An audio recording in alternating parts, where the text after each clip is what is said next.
Good morning, everybody. Welcome to the Smithsonian's National Air and Space Museum and our program, What's New in Aerospace, sponsored by Boeing.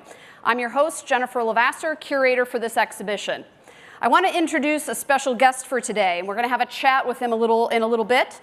But our guest today is Drew Feustel, a three-time astronaut and commander of the just completed Expedition 56 on the International Space Station. He has spent a whopping 226 days in space, performing 9 spacewalks. Today, he's here to talk to us about watching the Earth fly past, going 17,500 miles per hour, and at a little bit more reasonable pace back here on Earth in high-performance cars. Let's take a look at Drew's last trip to space.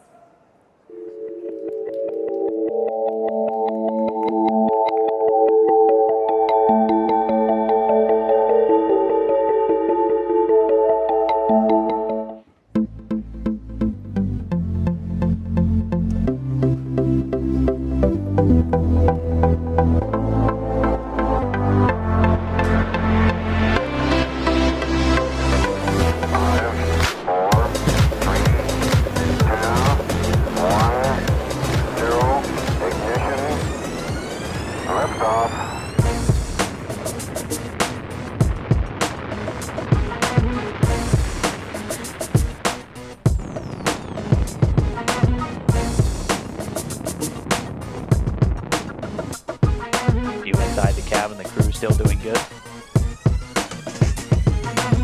Getting confirmation from the visiting vehicle officer here in Houston. Good first stage separation. Getting our first view of Ricky Arnold there in the right seat. All smiles looking like. And we can see his zero-G indicator just over his shoulder there.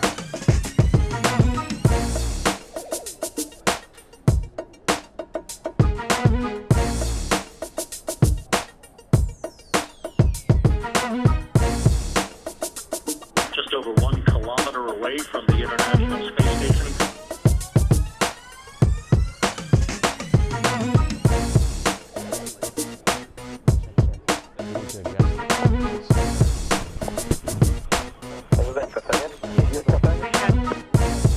We have contact, docking confirmed, capture confirmed.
Ta-da.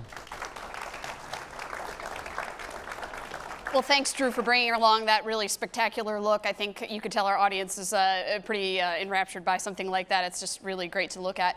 I also want to welcome to the stage my colleague Jeremy Kinney. He's a curator in our aeronautics department and is curating an exhibition called Nation of Speed, which will be here at the museum in just a few years. So Jeremy, can you tell us a little bit about what our visitors are going to experience? I'll bring this all back together and kind of connect the dots here for everybody in a minute, but tell us a little bit about the gallery and about what kind of artifacts we're going to feature in it. Thanks, Jennifer. So Nation of Speed is an exciting opportunity for us at the Air and Space Museum because we're not only going to talk about air and space, but also land and sea. And so we're going to integrate the story of speed, whether it's on the land with auto racing or transportation, and the air with air racing, Cold War military technology.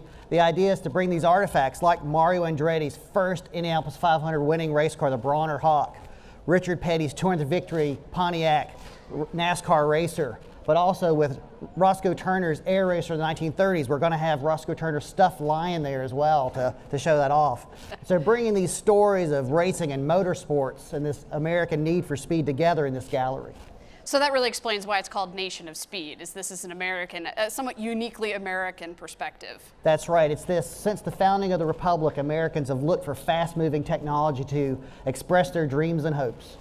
So I think Drew's got a little experience with going fast and spending some time on the space station, going 17,500 miles an hour around the Earth.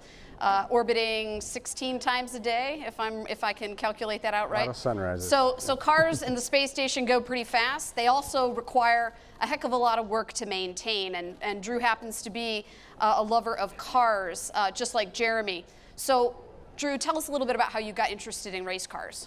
Well, I grew up in the Motor City. Everybody knows where Detroit is, and if you grow up in Detroit, it's hard to not be associated with motorsports and the automotive industry. And my father and uncle were both Ford Motor Company engineers, and so I was introduced to cars and racing at an early age, and it just stuck with me. I always felt like I wanted to go fast, and well, I guess eventually I got to go as fast as you possibly can right now on a spaceship. Sure. So did that have any impact on your interest in becoming an astronaut?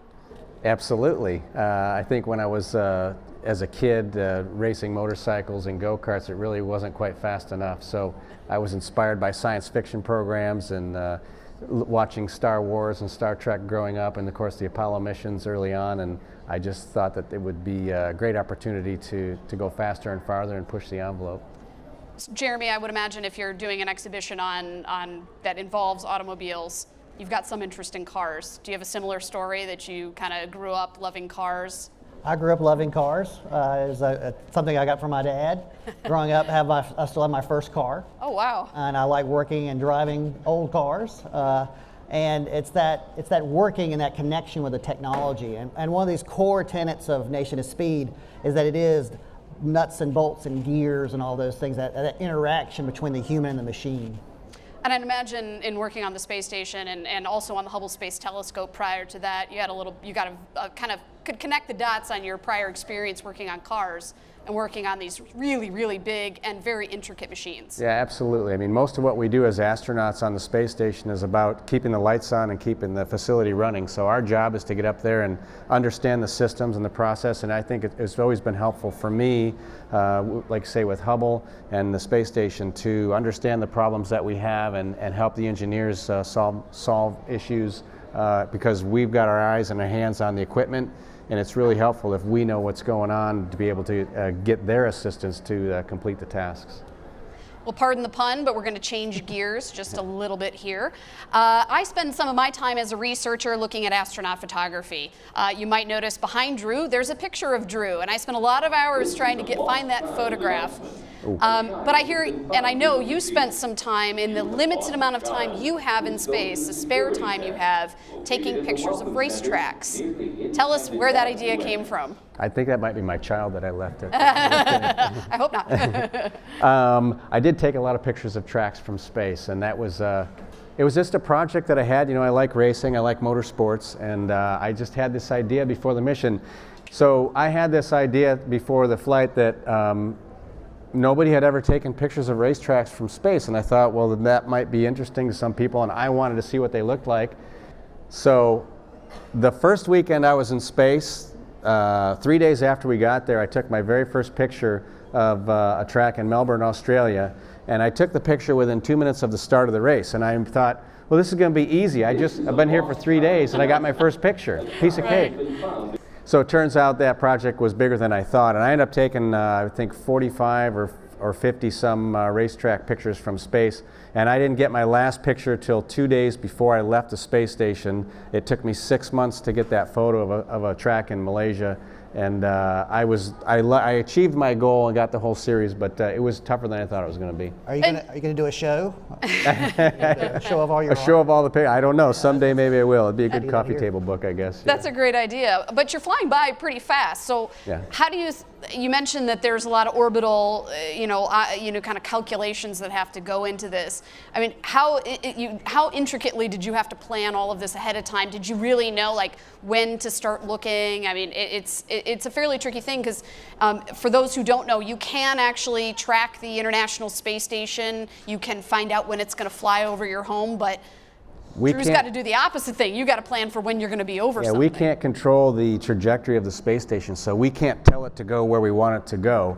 We just have to take moments of opportunity where we're flying over a specific location on Earth. So I got some help from some folks in Houston, some trajectory specialists, and provided all the latitude and longitude and cities of the racetracks that I wanted to take a picture of. So I did plan ahead a little bit, and I was provided with some photos, some like Google Map photos of these tracks from space, and the local geology and geography in the area. So I knew when we were getting ready to fly over certain regions of the U.S. and I would look days in advance to see if I was flying over a track in the middle of the day and if it was going to be sunny or cloudy.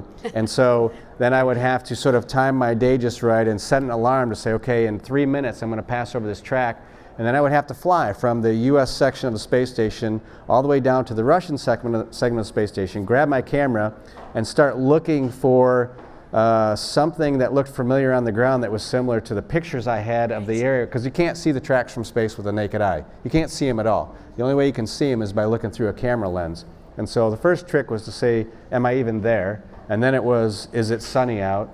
And then it was, is it clear? So that, like, is it daylight and is it clear? And then it was, where's the track? And once I found the track, which was not always easy, I flew over plenty of locations where tracks were that I never saw the track, then I would have to start taking pictures. And I would take as many pictures as I could in about 20-second period of time. That's about all the time I had, 20, 30 seconds flying over. And you have to track the picture as well because the ground's moving pretty fast, the track's staying stationary, we're flying overhead. So it was really, it became a pretty involved project, but I got good at it, and eventually by the end I was pretty efficient at flying down, getting a picture and getting back to work. So you mentioned these things are obviously a long ways away. You're 200 and some miles up in space. You must have been using some pretty big lenses to be able to do that. I used the biggest lens that we have, which is a 800 millimeter lens with a doubler, so it was a 1600 millimeter lens. That's not actually the camera in this picture. The camera lens was about this long with it all stacked up, and it was all manual focus and manual settings. So while I was taking the pictures, I had to adjust the focus on the camera the whole time. And my technique was to just keep adjusting the focus while I was snapping pictures and hoping that one of the pictures would be a good picture. And then I would have to spend, later in the evenings, I would spend time going through the photos, and out of the 20 photos or 30 photos I took, hope that one of them was going to be in focus. And I hope you can see from some of the pictures we're showing that most of them actually turned out okay. They do look pretty great. But not all of them. Yeah, but it kind of dispels the myth of maybe a little bit of what you can see from space. I know there's the sort of common belief that you could see the Great Wall of China with the naked eye, which I know is not necessarily true, but you're getting some pretty intense close-ups. What can you see with the naked eye, just kind of gazing out the window? I'm assuming you can see some kind of human activity of some kind. You can see cities, like for example flying over Washington, you can easily see that Washington is down there, but you can't see any of the details of the city. So it's only when you know or understand the layout of a place that you can get a sense for where you are and what the features are down there, and you can sort of indicate areas that are familiar to you, but you have to really know the place first to get an idea of what you're going to see. I spent months trying to take a picture of my brother's hometown in Randall, Minnesota, which is out in the rural area, and it was a long time. I'd have to fly over and over again before I understood the patterns of the land, and I could count the cities on the roads and then figure out which one was the one I was looking for, and then be able to then get a camera and try to take pictures of it. That's true of a lot of things we do. You have to see it over and over again before you can start taking photos of it. Any particularly favorite things to look for when you were looking out the window, just sort of generally? I mean, we talk a little bit here at the museum about seeing Earth from space and how special it is, obviously. What was your favorite thing to look at? Well, I'm from Michigan, and I used to love flying over that part of the country. And Michigan's pretty easy to identify because of the Great Lakes. And I just really enjoyed, not only taking pictures of racetracks, but really taking pictures of places where I had family and friends and things that were familiar to me, cities and towns that I've been to, not only in the U.S., but Europe, all over the world, because when you do that and you see those things and you think about them, it kind of connects you back to Earth, because when you're 6 humans in space representing 7 billion people on the planet, it sort of disconnects you a little bit from humanity. So to do the things like take photos of things that you love, or areas that your family members or friends are in, that sort of brings you back to Earth and makes you feel like you're still part of what's going on in civilization down there. Yeah. I'm going to step back a little bit. I know there's an important anniversary coming up for your spaceflight career coming up next week, and I don't want to miss our chance here to talk a little bit about that. You were one of the last astronauts to visit the Hubble Space Telescope in 2009. Did anything about your experience working on cars help you to think about working on Hubble?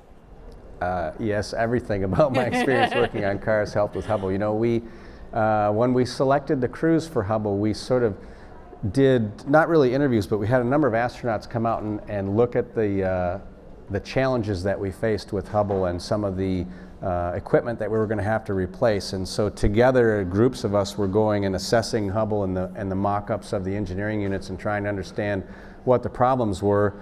And on a few of those occasions, I already had in my mind what some of the tools were that we were going to need to make the repairs. And one of the tools actually we ended up developing was based on a toy that was in my son's toy chest at the house, and it turns out it was a really good tool to install some of the rate gyro sensors on the Hubble Space Telescope. So we turned that toy into a tool.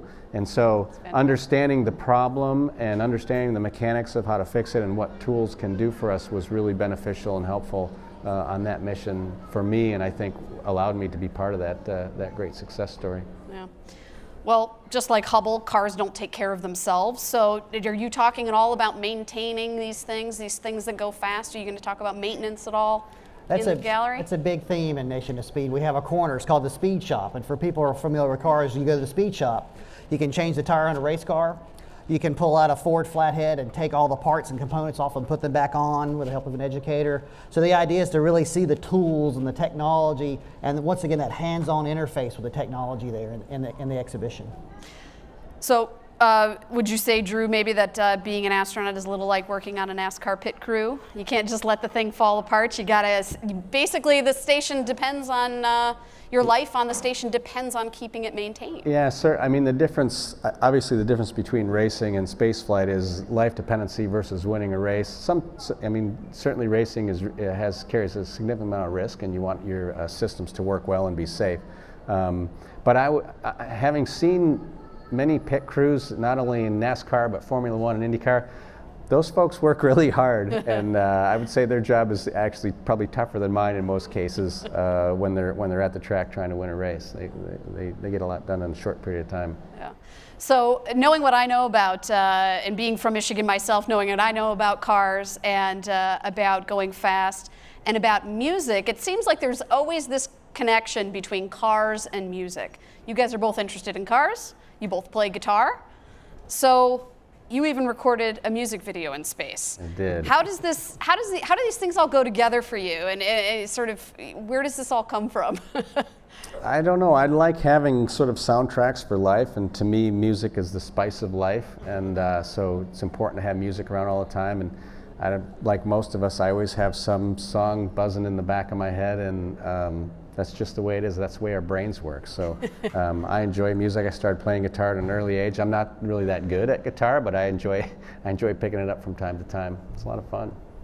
the connection between music and speed is ever present in our society and culture, and making these connections, especially growing up after World War II, the Beach Boys, Jan and Dean, but even like listening to Metallica sing about drag racing, there's this connection with music. And like for me, I play jazz, I play the bass, is what I play, the bass guitar, and so having that soundtrack to speed there, and to be honest, my Triumph doesn't have a radio in it, because I want to listen to the car. Different music. But that idea of how people express themselves for their passion for speed through music it's a very compelling, idea. I want to turn to a couple of sort of more, sort of general questions about living in space, Drew. I noticed that in one photo, and a few photos of you from your Expedition 56 experience, that you had something particular that you were wearing around your neck. And I'd imagine it's being away from home for that long is really hard.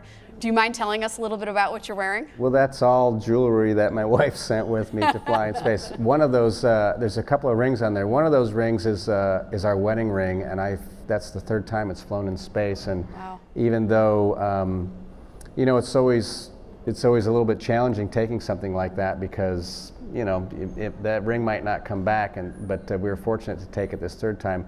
And there's another ring on there that was actually a surprise for my wife, that she didn't know about it. I kept it a secret from her until I got to space, and we had an anniversary while I was in space, and I surprised her with it, so that was kind of cool. And then there's a couple other pendants around my neck. One of them is the Om symbol for peace. And the other is actually a piece of jewelry that looks like the cupola. And so those are things that were related to my family, and I wore those every day just to have that connection. And again, for us, it's about feeling human in space when we're not with the rest of humanity. I know a little bit about how you communicate with the ground. Can you tell our audience a little bit about what it's like to talk to your family? How often do you get to talk to your family and friends? Can you just pick up a phone and call them? Yeah, we're lucky now. We have much better communication than we used to. I remember on my first flight 10 years ago from the space shuttle, we didn't really get to make phone calls. I think I called my family once during a 2-week mission. Nowadays, we can call at any time during the day with basically what is equivalent to an internet phone or internet-based phone. So I spoke with my wife every single day. Sometimes I spoke with my kids every day. And then once a week we had video conferences with the whole family, which was kind of good because it forced my kids to show up for a conference and communicate with the, I don't know if it's, as kids get older, my kids are in their 20s and they don't always have time to talk to mom and dad, but having me in space and my wife back home, it was kind of a forced opportunity for them to share and tell us what's going on in their lives. So we talk to them on a regular basis, and of course email is real time, and if somebody sent me an email in space, if I happen to be passing by a computer, I could read it and answer it and get right back to them. So communication's much better than it used to be, sometimes too good.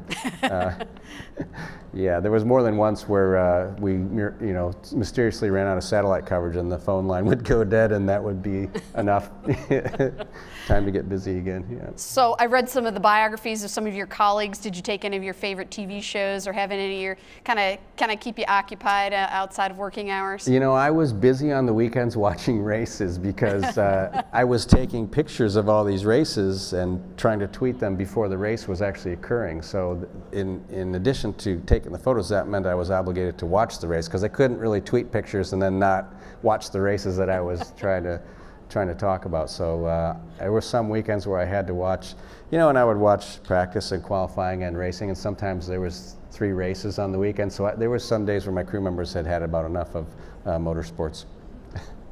So some of you in the audience might notice, I think I pointed this out earlier, there's a very large picture of Drew in the background here in the gallery.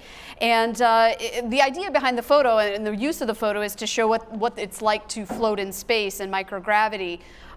Did you have any particularly interesting, challenging experiences or have any particular memories about this sort of that challenge that presents? I mean, it does a lot of things. Microgravity does a lot of things to your body that are different than it is here on Earth. So anything in particular memorable or challenging about it? Yeah, the thing that surprised me most about being in space this time was I actually was ready to stop floating.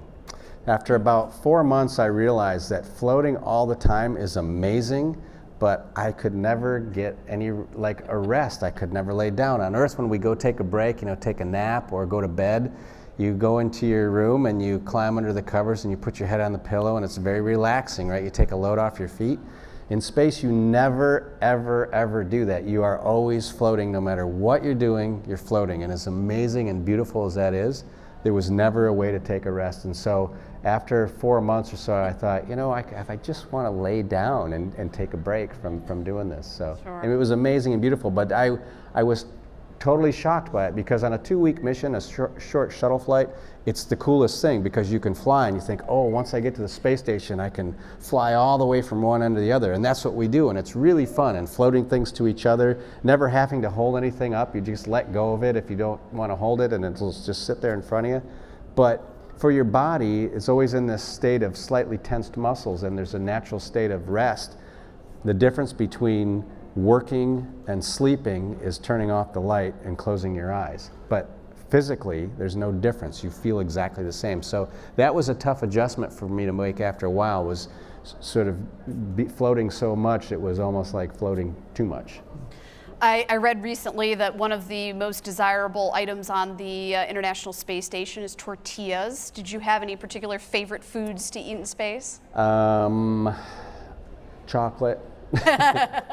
And maple syrup on waffles. That's a good shot of that. That was a great day when I discovered there was maple syrup up there. Oh, and, boy. and some waffles. So that was a nice treat to have. But because we don't always have treats up there. I see the big bottle of sriracha sauce over there. Sriracha to make things spicy. Yep. To get a little extra flavor in there. Add some variety to the flavors. We have 225 standard menu items that we can choose from, which sounds like a lot. But over 6 months, it's really not a lot, because you start seeing stuff over and you don't necessarily like all those 225 things.